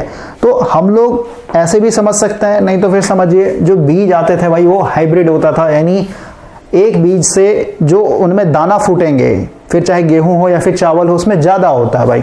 ओके, तो यील्ड फैक्टर हम लोग एग्रीकल्चर में भी यूज करते हैं, सीड्स के लिए भी यूज करते हैं, और जब आप इधर टेक्निकल पढ़ेंगे तो इसमें भाई हम लोग अपने हाइड्रो इलेक्ट्रिक पावर प्लांट के लिए भी यूज करेंगे। इसका क्या मतलब होता है समझिए, जो भी बरसात हो रहा है भाई, तो जो भी बरसात हो रहा है तो सारा का सारा पानी थोड़ी ना है कि कैचमेंट एरिया में आपका इकट्ठा हो जाएगा आकर के, है ना। पूरा का पूरा इस बड़े एरिया से जो पानी आ रहा है एक जगह यहाँ पे थोड़ा ना इकट्ठा होगा, इसमें क्या होगा, कुछ ना कुछ लॉसेस होंगे। लॉसेस कहना मतलब क्या, कुछ पानी जो होगा आपका कहाँ चला जाएगा, जमीन के अंदर चला जाएगा, अंडरग्राउंड वाटर के सोर्स को एक तरीके से वो फिर से रिन्यू करेगा, है ना। तो जो पानी आ रहा है भाई बारिश का, इसमें बहुत सारा लॉसेस होता है। ओके, तो इन सबको अगर आप मल्टीप्लाई कर देंगे, इन सबको अगर आप मल्टीप्लाई कर देंगे तो कितना पानी मेरे को बरसात के कारण एक साल में मिला है ये निकल करके आ जाएगा, ठीक है। और यहाँ पे देखिए ये कैचमेंट एरिया था, किसमें था आपका, लेंथ इनटू ब्रेथ में था। एरिया किसमें होता है हमेशा, लेंथ इनटू ब्रेथ में। एनुअल रेनफॉल आपका ये दिया हुआ है आपका भाई, और ये क्या था, यील्ड फैक्टर आपका दिया हुआ। सबको अगर आप मल्टीप्लाई करेंगे तो सीधे सीधे कितना आ जाएगा आपका, यहाँ पे जो एनुअल रेनफॉल है ना सेंटीमीटर में, जैसे रेनफॉल भाई हम लोग रेन गॉज से मेजर करते हैं तो सेंटीमीटर में, लेकिन ये एक साल का, तो एक साल में क्या होगा, मीटर में एक तरीके से नापा गया, कितना 1.25 मीटर, तो एक इसका मीटर हो गया, ठीक है। तो समझिए ना, लेंथ के चलते एक मीटर इंटू मीटर, एरिया क्या होता है, मीटर स्क्वायर होता है, इसके चलते भी आपका मीटर है। दोनों मल्टीप्लाई किया, यील्ड फैक्टर, फैक्टर का कोई यूनिट नहीं होता भाई, ठीक है। तो दोनों मल्टीप्लाई किया तो क्या हो जाएगा आपका, यूनिट मीटर क्यूब हो जाएगा। तो आपको ये समझ में आ जाना चाहिए कि कैसे हम लोगों ने एक साल में जो भी बरसात होगा उसका कैसे हम लोगों ने यहाँ पे टोटल वाटर के वॉल्यूम में कन्वर्ट कर दिया है। और यहाँ पे कॉमन सेंस भी लगा रहे हैं भाई, जस्ट समझाए कैसे मल्टीप्लाई ही क्योंकि ऐड क्यों नहीं किया, ये सब बच्चा वाला चीज है। अब देखिए यहाँ पे क्या बोल रहा है, wait of water available per annum, तो हम लोग निकाल सकते हैं क्योंकि हम लोग को वॉल्यूम पता चल गया, तो उसको क्या कर देते हैं, इतना पानी है तो हम लोग को पता है 1 मीटर क्यूब में जो मास होता है 1000 kg होता है, इसका अगर वेट देखेंगे तो 9.81 से मल्टीप्लाई कर देंगे तो मेरे पास कितना है, 5 गुना 10 का पावर 9, तो सीधे सीधे यहाँ पे मल्टीप्लाई हो जाता है। ये किया हुआ है आपका 5 गुना 10 का पावर 9 इंटू 9.81 इंटू 1000, तो ये आ गया मेरा इतना न्यूटन का जो है फोर्स एक तरीके से लगाएगा पानी। ओके, और या फिर कहिए इतना सारा पानी जो है भाई एक साल के लिए हम लोग का यहाँ पे जमा हो चुका है। अब बोलता है electrical energy available per annum, एक साल में कितना होगा, तो हम लोग का जो वेट ऑफ वाटर है पूरे पानी के चलते हेड और ओवरऑल इफिशिएंसी, तो मल्टीप्लाई कर दिया तो हम लोग का क्या आ गया एक तरीके से, और यहाँ पे 1000/3600 कर लेंगे, इसको किलोवाट में चेंज करने के लिए, उसको आवर में चेंज करने के लिए कितना आ गया आपका 2.86 इंटू 10⁸ किलोवाट आवर। नेक्स्ट आपका एवरेज पावर, तो एवरेज पावर पूछा था, तो एवरेज पावर के लिए भाई मैंने आपको फॉर्मूला लिखा कि एनर्जी निकालना होता है, तो एनर्जी तो पहले हम लोग निकाल दिया कि एक साल में कितना एनर्जी निकालेगा, ठीक है, इतना आपका एनर्जी निकालेगा ये। इस एनर्जी को फिर से अगर हम लोग टाइम से डिवाइड कर दें, कितने टाइम से, टोटल टाइम का मतलब क्या, एक साल का पूरा टाइम, तो कितना होता है एक साल में 87-60, ठीक है। इसको जब हम लोग टाइम से डिवाइड कर देंगे तो मेरा क्या बन जाएगा, एवरेज पावर बन जाएगा, यानी हर एक दिन इतना जो है आपका ये पावर एक तरीके से जनरेट कर रहा था। और नेक्स्ट जो है भाई इसमें मैक्सिमम डिमांड पूछा है कि ये तो इतना पावर जनरेट कर रहा है हर एक दिन का, है ना, हर एक दिन का, ये एक तरीके से समझिए प्लांट का कैपेसिटी है भाई, पावर इतना ये बनाता है। हम लोग देखना चाहते हैं अगर इस प्लांट का लोड फैक्टर 40% है तो लोड फैक्टर 40% के हिसाब से हम लोग का मैक्सिमम डिमांड कितना होगा, तो हम लोग को पता है लोड फैक्टर इक्वल टू क्या होता है, एवरेज पावर अपॉन यहाँ पे होता है मैक्सिमम डिमांड। तो यहां से मैक्सिमम डिमांड क्या हो जाए उधर, तो एवरेज पावर को लोड फैक्टर से डिवाइड कर देंगे, तो ये मेरा था एवरेज पावर से लोड फैक्टर से डिवाइड कर दिया, कितना आ गया आपका 81620 किलोवाट, ये क्या हो गया आपका मैक्सिमम लोड था, ठीक है, समझ में आया। और क्योंकि भाई सीधी सी बात है लोड फैक्टर 40% है तो इसका मतलब क्या हो, लोड मेरा वेरिएबल होगा, समझे, बेस लोड और पीक लोड होगा, तो ये इसमें हम लोग का जो मैक्सिमम डिमांड था कितना था, ठीक है, ये था इतना, और ये जनरेट कितना कर रहा है हर दिन, कितना 32,600, और ये कितना 81,620, इसका मतलब क्या हुआ, इसके साथ आपको सीरीज में इस पीक लोड को, क्योंकि ये जनरेट नहीं कर पाएगा ना उतना, ऐसे कर भी सकता है क्योंकि हम लोगों ने एवरेज पावर निकाला ना, एवरेज पावर निकाला एक तरीके से, ठीक है, एक साल में उतना तो हर एक दिन का कितना आएगा, इतना तो जरूर थोड़ा ना, कोई नहीं। तो इस तरीके से भाई हम लोग कैलकुलेट करते हैं। अब देखिए यहाँ पे क्या लिखा है, therefore the maximum capacity of the generator should be, यानी यहाँ पे जो जनरेटर हम लोग लगाएंगे, देखिए यहाँ पे क्लियर कर दिया इस लाइन ने, जो हम लोग यहाँ पे भाई जनरेटर का इंस्टॉल्ड कैपेसिटी होगा वो कितना होना चाहिए, इतना होना चाहिए, क्यों, क्योंकि भाई मैक्सिमम कितना है, इतना पावर का डिमांड एक तरीके से आ रहा है, समझे, लोड कर्व कुछ इस तरीके से बनेगा आपका, ये आपका जो मैक्सिमम पावर का डिमांड है कितना है 81620 किलोवाट, तो जनरेटर का साइज होना चाहिए कितना होना चाहिए, क्योंकि ये जब पीक लोड आएगा तो आपका ये पावर प्लांट क्या होना चाहिए, इस पावर को सेटिस्फाई करना चाहिए, तो मैक्सिमम जो आपका इंस्टॉल्ड कैपेसिटी होगा जनरेटर कितना है 81620। अब यहाँ पे सिंगल यूनिट लगा लीजिए या फिर छोटे छोटे यूनिट को लगा लीजिए, फिर पैरेलल में एक तरीके से ऑपरेट कर लीजिए, आपके ऊपर डिपेंड करता है, ऐसे हम लोग सिंगल ही यूज करते हैं, सॉरी छोटे छोटे यूनिट बना करके सबको पैरेलल में लगा करके एक तरीके से यूज करते हैं। नेक्स्ट क्वेश्चन देखिए भाई, अगेन इंपॉर्टेंट है, बोलता है hydro electric power station has a reservoir of area 2.4 square kilometre, ठीक है, एरिया दिया हुआ है, इतने बड़े एरिया में भाई लेंथ इंटू ब्रेथ करके आपका आ रहा होगा किलोमीटर में, सोचिए किलोमीटर स्क्वायर में कितना बड़ा होगा। ठीक है, इतना बड़े एरिया में आपका रिजर्वायर बना हुआ है, कैपेसिटी आपका दिया हुआ है, कितना पानी इसमें रह सकता है, तो 5 × 10⁻6 मीटर क्यूब। बोलता है हेड आपका यहाँ पे 100 मीटर दिया हुआ है। अब आगे देखिए क्या बोला, पेनस्टॉक का, टरबाइन का और जनरेटर का जो एफिशिएंसी आपका दिया हुआ है 95%, 90% और 85%। तो सबको मल्टीप्लाई कर देंगे तो सबसे पहले यहाँ से ओवरऑल एफिशिएंसी निकल जाएगा। क्लियर हो गया, ओवरऑल एफिशिएंसी आपको यहाँ से पता चल जाएगा। तो ओवरऑल एफिशिएंसी यहाँ पे निकाल दिया, सबको मल्टीप्लाई कर दिया, तो ये आ गया मेरा ओवरऑल एफिशिएंसी। इसमें दिक्कत नहीं होना चाहिए। अब बोलता है calculate the total electrical energy that can be generated from the power station. कितना एनर्जी ये जनरेट करके देगा ये आपको निकालना भाई। तो सीधी सी बात है, सबसे पहले हम लोग वेट ऑफ वाटर निकाल लेते हैं, है ना। हेड दिया हुआ, ओवरऑल एफिशिएंसी दिया, निकल जाएगा। बच्चा वाला क्वेश्चन है ये। तो देखिए वेट ऑफ वाटर की अगर बात करें तो वॉल्यूम कितना आपका, इतना। तो हम लोग को पता है 1 मीटर क्यूब में कितना होता है 1000। ये तो मास हो गया, 9.81 कर लेंगे तो उतने मीटर क्यूब में क्या हो जाए, यहाँ पे सीधे से मल्टीप्लाई कर दें 5 × 10⁻6। ठीक है, और ये क्या हो जाएगा, न्यूटन में कन्वर्ट हो जाएगा। ओके, ये हो गया हमारा वेट ऑफ वाटर। लिख दिया 5 × 10⁻9 गुना 9.81 गुना यहाँ पे 1000। ठीक है, 1000 भी लिख देता है, ऐसे 1000 कट जाएगा भाई। देखिए 1000 को क्या कर दिया ना, यहाँ पे 1000 को ये 6 था ना, ये 3 0 चढ़ जाएगा तो 9 आ जाएगा। तो यहाँ पे डायरेक्ट लिख दिया है। ठीक है, 9 लिख दिया यहाँ पे। तो ये सब छोटा छोटा चीज आपको ध्यान देना है। उसका हेड मेरा दिया हुआ है 100, ओवरऑल एफिशिएंसी दिया हुआ था इतना, और किलोवाट आवर में चेंज करना है, 1000 से भागा दे दिया इसको 3600, तो आ गया आपका इतना। यानी ये टोटल एनर्जी बनाएगा पूरे 1 साल में। ओके, फिर कहीं जो भी इसके पास पानी है, इतना पानी है, इससे इतना एनर्जी ये बनाएगा। अब देखिए क्या बोलता है आगे, बोलता है if the load of 15,000 kilowatt has been supplied, यानी ये जो हाइड्रो इलेक्ट्रिक पावर प्लांट है भाई अभी 15,000 किलोवाट का लोड सप्लाई कर रहा है। और सीधी सी बात है, लोड सप्लाई करना मतलब क्या, आपका जनरेटर घूम रहा है एक तरीके से, और जनरेटर घूम रहा मतलब क्या, टरबाइन भी घूम रहा है, टरबाइन घूम रहा है, मतलब पानी आपका गिर रहा होगा भाई, समझ रहे, ऊपर से पानी गिर रहा होगा। तो इसने बोल दिया कि जब 15,000 किलोवाट का ये पावर प्लांट लोड सप्लाई कर रहा है, कितने देर के लिए, 3 घंटे के लिए कंटिन्यू सप्लाई करेगा। Find the fall in reservoir level. ठीक है, तो हम लोग को पता है भाई रिजर्वायर जो है ऐसा होता है, ध्यान समझिए, सीधी सी बात है भाई। आप ग्लास का इमेजिन कीजिए, ग्लास आपका भरा हुआ है, मान लेते हैं नीचे से आपका छेद है, तो पानी जो गिर रहा होगा उसके चलते क्या होगा, ग्लास का जो भाई लेवल होगा धीरे धीरे क्या होगा, खाली होने लगेगा, समझ रहे हैं। तो ये जो मेरा रिजर्वायर है, इस रिजर्वायर से मान लेते हैं भाई यहाँ पे आपका प्रेशर चैनल है, ये मेरा एक तरीके से सर्च टैंक हो जाएगा। उसके बाद यहाँ पे हम लोगों ने एक वाल्व हाउस बना रखा है, फिर यहाँ से मेरा पेन स्टॉक गया हुआ, तो यहाँ से पानी क्या हो रहा है, कंटिन्यूसली निकल रहा है एक तरीके से, क्योंकि यहाँ पे 15,000 किलोवाट का लोड लगा हुआ है। तो भाई अभी अगर मैं यहाँ पे समझाऊं, ऐसे समझिए,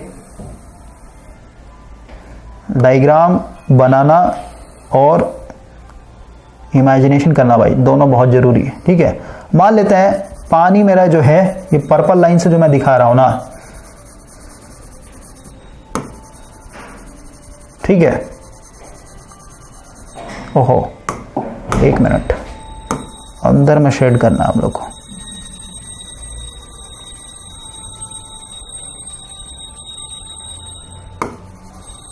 ठीक है, तो भाई पहले पूरा पानी भरा हुआ होगा यहां तक, लेकिन अब क्या हो रहा है, पानी बार बार निकल रहा है, तो मान लेते हैं इतना जो है आपका पानी क्या हो गया, खाली हो गया। इसको मान लेते हैं x मीटर पानी जो है आपका खाली हो गया। कितने देर में, 3 घंटे में। क्यों, क्योंकि ये 15,000 किलोवाट का एक तरीके से लोड सप्लाई कर रहा है।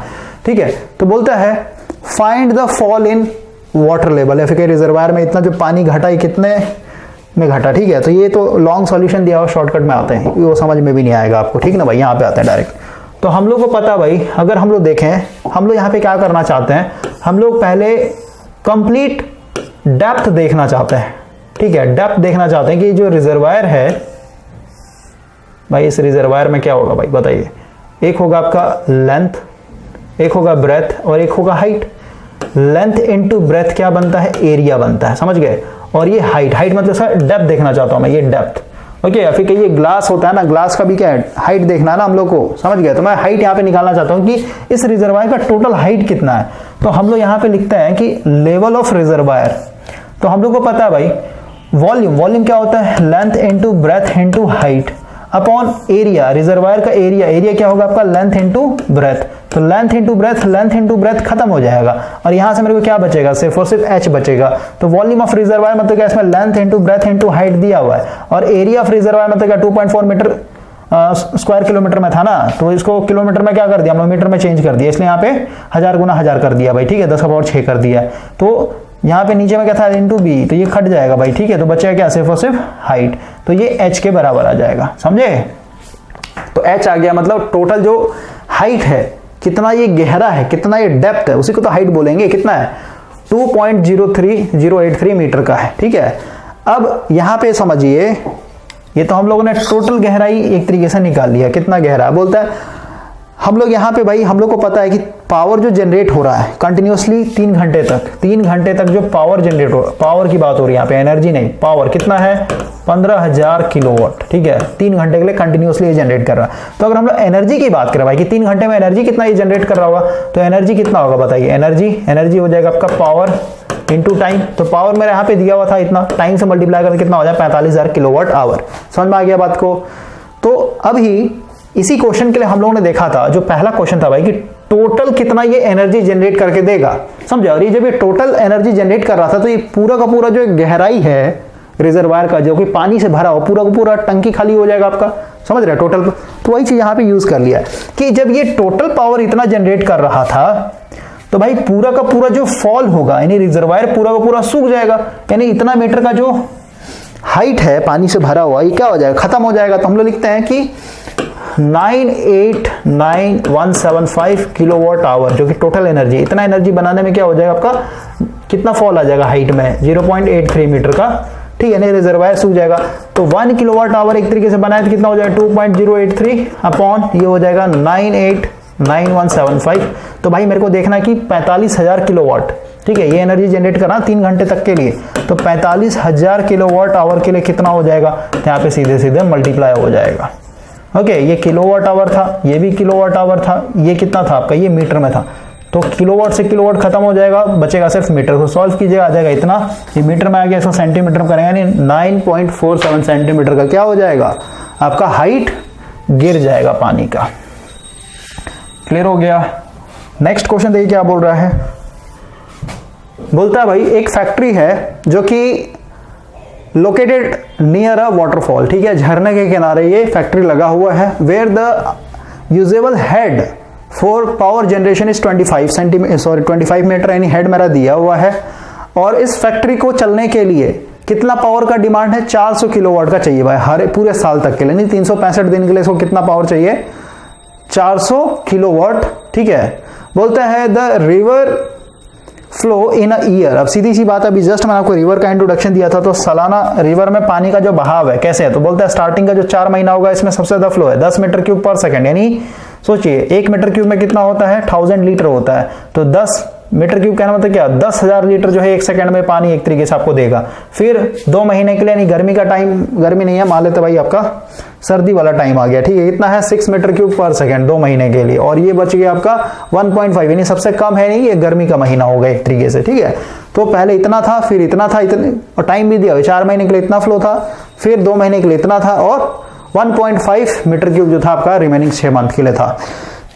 बोलता है the site is developed as a run of river type, मतलब वही है कि यहाँ पे हम लोग रिजर्वायर सब नहीं बना रहे हैं, ठीक है, डायरेक्ट नदी बह रहा है, उसी नदी पे हम लोगों ने डैम क्रिएट करके वहां पे हम लोगों ने क्या कर लिया, एक तरीका टर्बाइन और जनरेटर इंस्टॉल कर दिया। बोलता है विदाउट स्टोरेज, अभी जस्ट बताया रन ऑफ रिवर मतलब कोई पानी स्टोर नहीं करना होता, without storage determine the stand by capacity to be provided. Stand by capacity का मतलब क्या होता है भाई, अभी समझ में आएगा, अभी हम लोग क्वेश्चन सॉल्व करेंगे, समझ में आ जाएगा, क्रिस्टल क्लियर हो जाएगा। Assume that overall efficiency of the plant is 80%, ठीक है। तो पहला हम लोग क्वेश्चन करते हैं, देखिए सबसे पहले हम लोग देखते हैं भाई पूरे साल का, देखिए यहाँ पे लिखा ना रन ऑफ रिवर क्या होता है। In this type of plant the whole water of stream is allowed to pass through the turbine for power generation. The plant utilize the water as and when available, जब पानी available होगा तभी हम लोग इसको चला सकते हैं। रिजर्वायर है नहीं तो हम लोग पास स्टॉक में कोई वाटर है नहीं भाई, स्टोर में है ही नहीं हम लोग के पास, कोई बैकअप ही नहीं है हम लोग पास, ठीक है। तो जब पानी रहेगा नदी में तभी हम लोग इसको यूटिलाइज करेंगे। Consequently more power can be generated in a rainy season, ठीक है, then as compare to dry season. बरसात के टाइम में ज्यादा पावर जनरेट होगी, फ्लो ज्यादा होगा। तो वही बोला, जब पहले केस में पहला डिस्चार्ज जब मेरा हो कितना 10 मीटर क्यूब पर सेकेंड के लिए, तो भाई अभी इसके चलते देखते हैं कि वेट ऑफ वाटर कितना आएगा। तो अभी कर लीजिए कि 1 मीटर क्यूब का 1000 kg होता है, तो 10 मीटर क्यूब में क्या मल्टीप्लाई हो जाएगा, इतना आ गया। और एक इसने मल्टीप्लाई, ये यहाँ पे भी कर देंगे ना, ये बाद में मल्टीप्लाई किया, यही सब गलती करता भाई। ये 3 और 1 4, ठीक है, 10 गुना कितना 9.81 कर देना तो न्यूटन हो जाए, नहीं इतना फोर्स या फिर इतना वेट आ गया पानी का। तो पावर जो डेवलप होगा जब इतना फ्लो रेट होगा, कितना हो जाए भाई, वेट ऑफ वाटर हेड, और हेड तो हमेशा कांस्टेंट रहेगा, ठीक है। तो ये हो गया मेरा वेट ऑफ वाटर हेड हो गया, और ये आपका ओवरऑल एफिशिएंसी बोला था 80% लेकर के चलने के लिए। तो कितना अभी जनरेट करेगा, 1962 किलोवाट, समझे, यानी अप्रोक्सीमेटली मान के चलिए 2000 किलोवाट ही पावर जनरेट कर रहा है। कितने देर तक के लिए करेगा बताइए, ये करेगा टोटल कितना था आपका, ये फ्लो रेट कितने तक के लिए था भाई, 4 महीने तक के लिए, ठीक है। तो 4 महीने के लिए इतना पावर ही जनरेट करेगा, 4 मंथ्स, ठीक है, क्योंकि 4 मंथ तक के लिए इतना बहाव आपका रहेगा नदी का। अगला बोलता है जब हम लोग का डिस्चार्ज कितना हो जाए 6 मीटर क्यूब पर सेकेंड, तो उसी तरीके से हम लोग क्या कर लेंगे, इसमें मैनुअली निकाल सकते हैं भाई, ठीक है। नहीं तो फिर यहाँ पे इन्होंने देखिए क्या बोला, शॉर्टकट कैसे निकाल दिया। तो हम लोग को पता भाई कि जो इलेक्ट्रिकल एनर्जी जनरेट होगा, ठीक है, यानी जो किलोवाट आवर जनरेट होगा, ये फॉर्मूला से देखिए जो हेड होगा ये कांस्टेंट होगा हर एक केस के लिए, फिर चाहे फ्लो इतना हो या फिर इतना हो, ठीक है। ओवरऑल एफिशिएंसी भी क्या होगा, इसके लिए या फिर कहिए इसके लिए या फिर कहिए इसके लिए कांस्टेंट होगा। तो ओवरऑल आप कह सकते हैं कि जो इलेक्ट्रिकल एनर्जी जनरेट होगा किसके ऊपर प्रोपोर्शन है, वेट ऑफ वाटर के ऊपर, समझ में आया। तो हम लोग कह सकते हैं यहाँ पे यूनिटी मेथड निकाल करके कि भाई जब मेरा वेट कितना था, इतना था, ठीक है, 10⁴ इंटू 9.81, तो यहां पे एनर्जी कितना बन रहा था बताइए, यहां पे एनर्जी बना इतना, है ना। तो जब मेरा वेट इतना होगा, कहां गया हम लोग का, और 6 मीटर क्यूब कहना मतलब डायरेक्ट निकाला भाई। देखिए क्या किया इन्होंने, ये टोटल पावर था ना, समझे, टोटल पावर था, क्योंकि इतना जब वेट था तो कितना पावर जनरेट कर रहा था, 1962। इसको फ्लिप करके लिखते हैं, इसको फ्लिप कर देता हूं मैं, weight proportional to energy, okay. Energy नहीं पावर कर लेते हैं, पावर बेटर होगा, ठीक है। तो 10 का पावर 4 इतना था, इतना वेट था, तो भाई कितना है आपका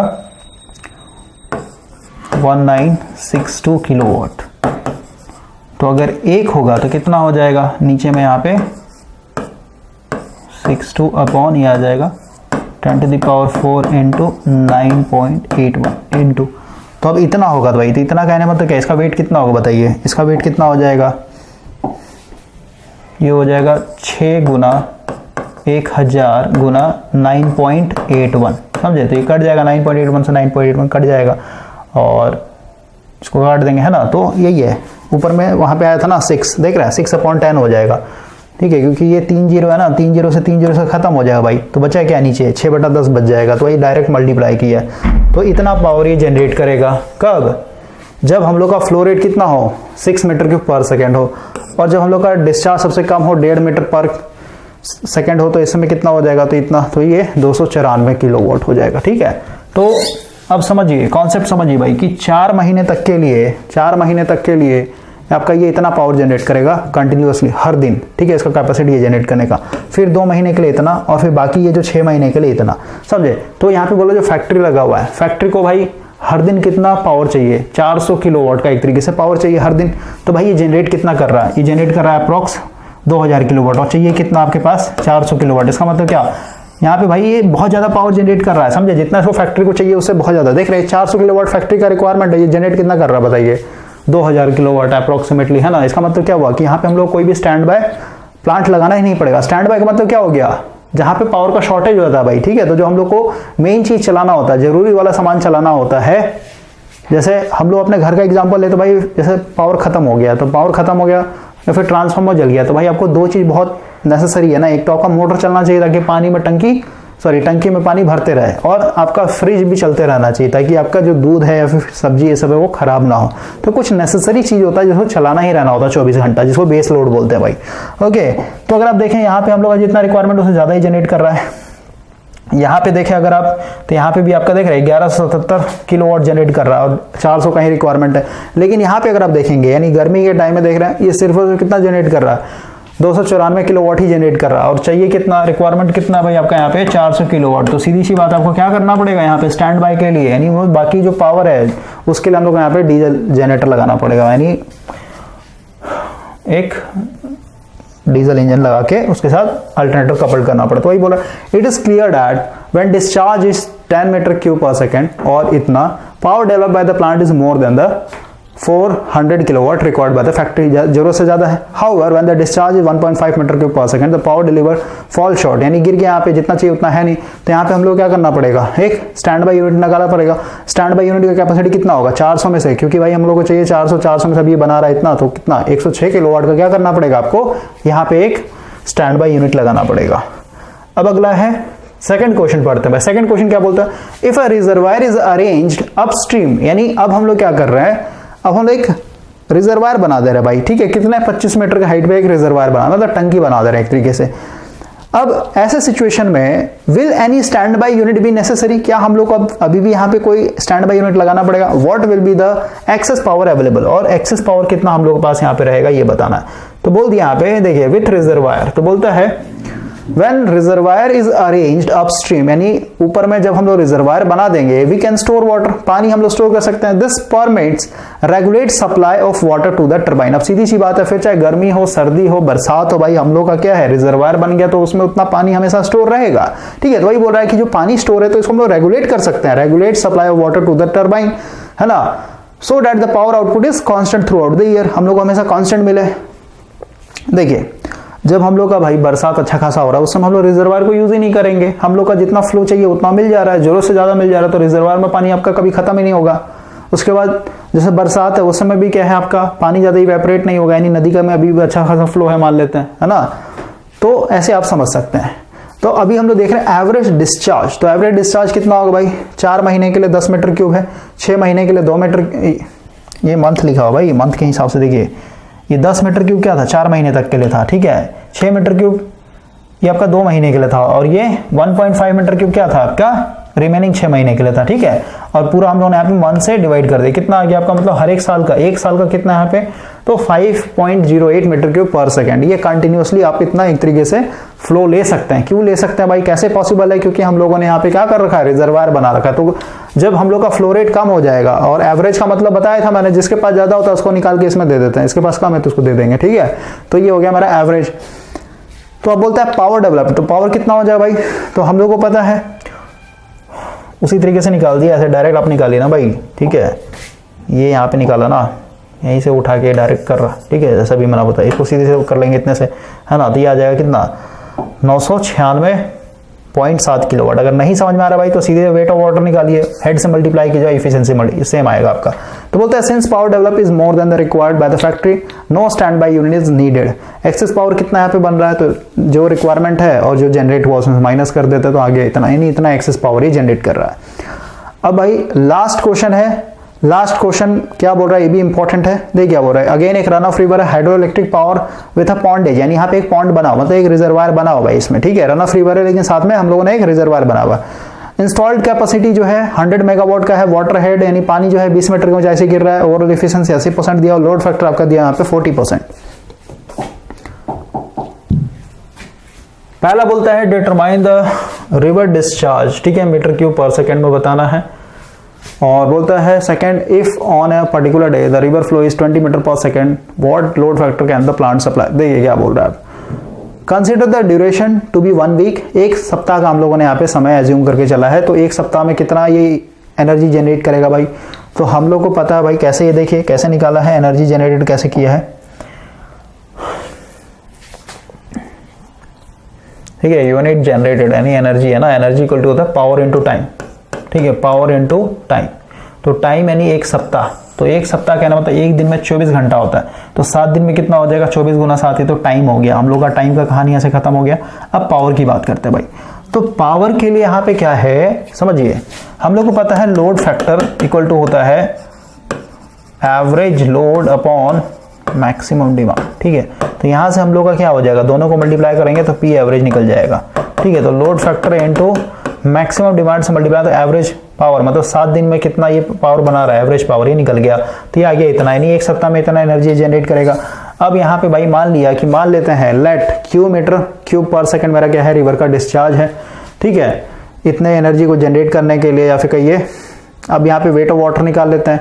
तो हम लोग को पता है वेट ऑफ वाटर का भी जस्ट मैं समझाया था कि जो भी आपका फ्लो रेट है वो उसको हम लोग 1000 से इंटू इतना से, क्योंकि ये किसके लिए है 1 मीटर क्यूब अगर पानी कहीं पे फ्लो हो रहा है उसके चलते ये इसका फोर्स है यानी वेट है उसका। तो इतने डिस्चार्ज पे कितना होता है मल्टीप्लाई कर सीधे सीधे कितना आ गया 9810 क्यू न्यूटन, इतना वेट जो है पानी का है, या फिर कहिए इतना फोर्स जो है पानी लगाएगा।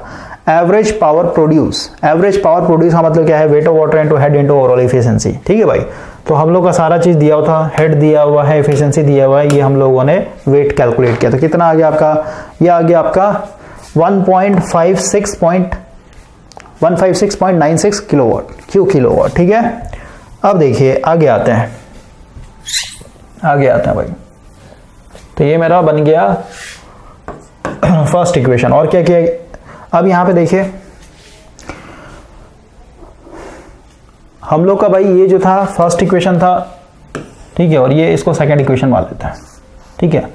और क्या किया इसमें भाई, देखिए ये आया हमारा पावर, ठीक है, एवरेज पावर प्रोड्यूस। अब हम लोग क्या कर रहे हैं, पावर को अगर हम लोग टाइम से मल्टीप्लाई कर दें, ये जो 168 से मल्टीप्लाई किया ना, यहाँ पे एनर्जी निकाल दी है, ठीक है, यहाँ पे लिखा ना energy, unit energy generated per week. तो पावर को यानी जो मेरा पावर है इसको वीक में जो आवर्स होते हैं भाई, जैसे 24 गुना 7 करेंगे ना, 7 4 28, हाथ में रहा 2, 7 दूनी 14, 15 16 यानी 168, समझ में आया। तो जो 168 से मल्टीप्लाई किया क्या है मेरा, एक सप्ताह में जो घंटा है वो 168 घंटे होते हैं, ठीक है। तो पावर को हम लोगों ने टाइम से मल्टीप्लाई कर दिया, तो ये मेरा क्या बन गया, एनर्जी बन गया। तो सेकंड इक्वेशन, और दोनों क्योंकि एनर्जी है भाई, ये भी एनर्जी है और ये भी एनर्जी है, तो एनर्जी बराबर एनर्जी कर देंगे, है ना, यानी ये जो होगा ये energy must be equal to क्या होगा, इस एनर्जी के बराबर होगा। तो यहाँ पे आपका किया हुआ है, देख रहे हैं, ये मस्ट बी इक्वल टू ये।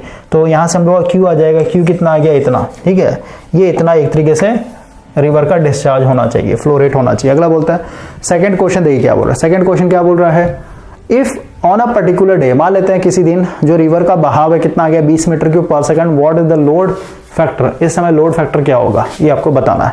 तो देखिए रिवर फ्लो यहाँ पे 20 मीटर क्यूब पर सेकंड हो गया, तो सीधी सी बात है पावर जो डेवलप होगा, पावर जो है हम लोग को ऑलरेडी पता है work done, power equal to क्या होता है भाई, वर्क डन अपॉन यहाँ पे जो भी टाइम है उसी को बोलते हैं पावर। तो वर्क डन इक्वल टू क्या होता है, फोर्स इनटू डिस्प्लेसमेंट यानी हाइट। तो फोर्स, तो पानी का फोर्स कितना हो जाएगा बताइए, ये हो जाएगा आपका 20 इंटू 1000 इंटू यहाँ पे हो जाएगा 9.81, ये न्यूटन यानी फोर्स हो गया। इसको क्या करेंगे हाइट से, हाइट कितना है मेरा यहाँ पे, हाइट दिया हुआ था ना, हाइट जो भी है भाई,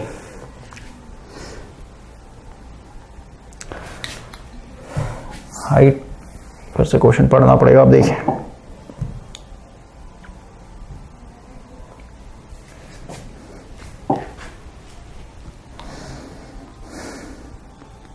यहाँ पे देखिए क्या किया है, यहाँ पे भाई ये डायरेक्ट यहाँ पे लगा दें, जो पावर जो हम लोग का था ना, टोटल पावर कितना है प्रोड्यूस इतना, ठीक है, ये क्यू क्या था, डिस्चार्ज था, ठीक है, सो किलोवाट में हम लोग लिखा इतना। तो इस बार डिस्चार्ज क्या था, पहले डिस्चार्ज क्यू था, अब कितना हो गया आपका 20, तो यहीं पे डायरेक्ट 20 से मल्टीप्लाई कर दिया, नहीं तो ऐसे भी आप मैनुअली निकाल सकते हैं। तो इतना आ गया, ये पावर एक तरीके से जनरेट हुआ है। आगे बोलता है unit generated on that day, उस दिन कितना बनेगा भाई, उस दिन कितना बनेगा, क्योंकि फ्लो रेट 20 मीटर क्यूब पर सेकंड के हिसाब से पावर इतना बना रहा है। तो एक दिन के लिए देखते हैं कितना एनर्जी बनाएगा, तो एक दिन के लिए क्या है, पावर को हम लोग यहाँ पे क्या करते हैं टाइम से मल्टीप्लाई कर देते हैं, ठीक है, क्योंकि वहां पे लिखा 1 डे, एक दिन में क्या है, एक ही दिन के लिए क्या है फ्लो आपका 20 मीटर क्यूब पर सेकंड हुआ, तो पावर को टाइम से यानी 24 घंटे से मल्टीप्लाई कर दें, इतना एनर्जी एक तरीके से बनाएगा, ठीक है। तो लोड फैक्टर इक्वल टू क्या हो जाएगा, लोड फैक्टर इक्वल टू होता है भाई average power upon maximum demand, ठीक है। तो आपके क्वेश्चन में देखिए ये जो क्वेश्चन था, इस क्वेश्चन में आपका ऑलरेडी दिया हुआ है,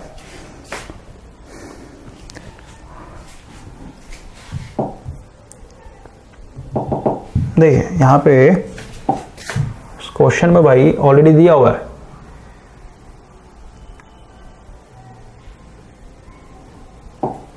ये जो मैक्सिमम डिमांड आपने निकाला ना, ये मैक्सिमम डिमांड का ऑलरेडी वैल्यू दिया हुआ है क्वेश्चन में, कहां लिखा हुआ है भाई ये,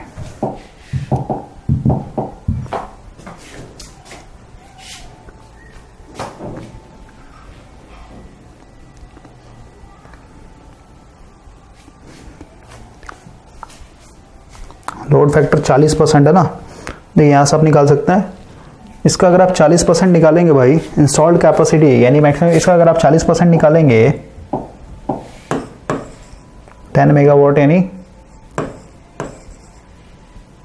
ठीक है, 3 दूनी 5 1 6, इसका 40% अगर आप निकालते हैं 2 0 से 2 0 खत्म हो जाएगा, से भी नहीं आएगा। इसका भाई मैक्सिमम, यहाँ पे मैक्सिमम डिमांड दिया हुआ था ना, एवरेज पावर कैसे निकाला हम लोगों ने, पी एवरेज था हम लोग का load factor into maximum demand. Maximum demand कहीं पे देना चाहिए, मैक्सिमम डिमांड इसमें मैं प्रिंट कर दिया ऐसे। मैक्सिमम डिमांड आपका कितना है, 10 गुना 10⁻3। ओके, कोई नहीं भाई, ठीक है। तो वही यहाँ पे किया है, आपको उसमें नहीं जाना, बस प्रोसेस समझना है कैसे क्या हो रहा है, ठीक है। तो अभी ये इतना एनर्जी जनरेट हो रहा है ना, तो ये क्या है, एनर्जी है भाई। एनर्जी मतलब क्या, इसमें टाइम भी होगा, ठीक है। तो मेरे को यहाँ पे एवरेज पावर लिखना होता ना, समझे। तो हम लोग 24 से डिवाइड कर देंगे, क्योंकि ऊपर में क्या है, पावर इनटू टाइम है। तो ये जो टाइम है कितना, एक दिन के लिए, यानी 24 घंटा, नीचे 24 खत्म हो जाएगा। तो टाइम खत्म हो तो क्या बचेगा आपको, सिर्फ और सिर्फ एवरेज पावर बचेगा। एवरेज पावर और जो मैक्सिमम डिमांड है 10 का पावर 4, इसको सॉल्व करेंगे तो आपको कितना आ जाएगा, 31.4% आ जाएगा। ओके, तो ये खत्म हो गया न्यूमेरिकल सेक्शन। नेक्स्ट सेशन में भाई हम लोग न्यूक्लियर पावर प्लांट को स्टार्ट करेंगे। न्यूक्लियर पावर प्लांट से रिलेटेड कोई होगा आपका क्वेश्चन तो उसको हम लोग सॉल्व करेंगे।